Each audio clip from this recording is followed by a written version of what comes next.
In the spring of 2021, career car salesman Tom Randall lay dying in his Linfield home. Only he wasn't really Tom Randall. He was Ted Conrad, a bank robber from Cleveland, a fugitive for more than 50 years. In his final days, Tom Randall unloaded his secret to his devoted daughter.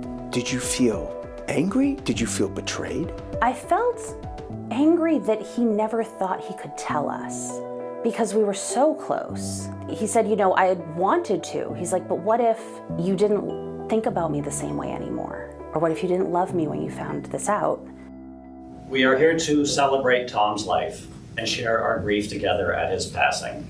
When Tom Randall died a month later, his memorial was packed. Oh, they loved him. Everybody loved him. At his funeral, one of the guys said, if you didn't like Tom Randall, you have a problem. Because that's the kind of guy. He was personable, sweet, kind. Randall's good friends, David Sensulo and Frankie Del Tordo, first met him when they worked together at local car dealerships. He was the total opposite of a car salesman. They say Tom's refined, calm demeanor stood out in their rough and tumble trade. We had fist fights in the showroom, customers competition, like he wasn't a hustler. He seemed just content. Not the case on the golf course, where Tom Randall dominated for years. The men had a weekly match at Sagamore Springs Golf Club in Linfield. Woo-hoo! It was totally different. He was the leader. He never lost. He'd be teeing off. He smoked cigarettes like a chimney. While he's playing? He'd put a butt in his mouth. He'd get right up there, bang, and bomb it, 300 yards. Didn't faze him at all.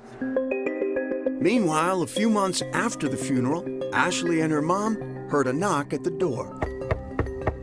I was up in my bedroom and my mom came in and she's like, it's happened. And I said, oh my God, who died now? Like, cause I was like, what now? Who's died? And she said, the marshals are here.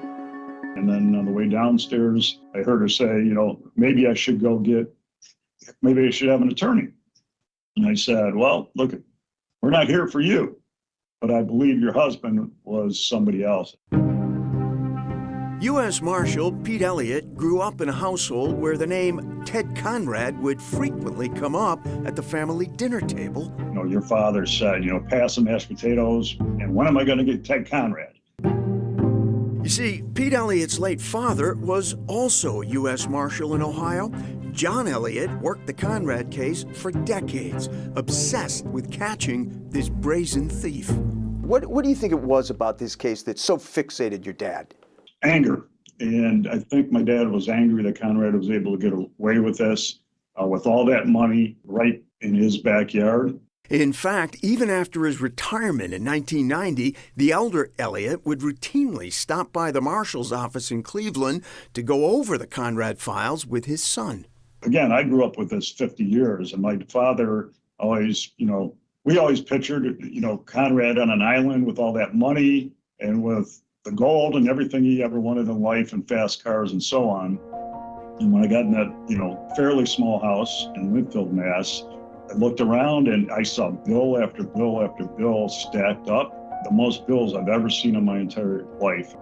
Instead of finding a lavish lifestyle funded by ill-gotten gains, the U.S. Marshal from Ohio found instead here a heartbroken family, crushed by a mountain of medical debt, any trace of the stolen money, long gone. It sounds like at some point from that first visit on, that you viewed their position with some genuine empathy. Is that fair to say? Yeah, I believe in many ways they were victims. Here's a guy that left them broke with no money and with last names that are not really theirs.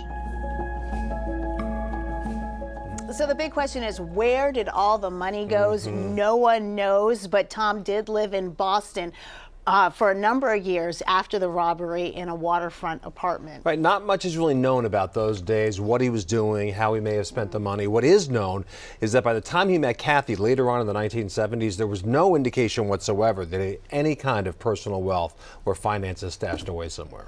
All right, coming up, in hindsight, were there clues?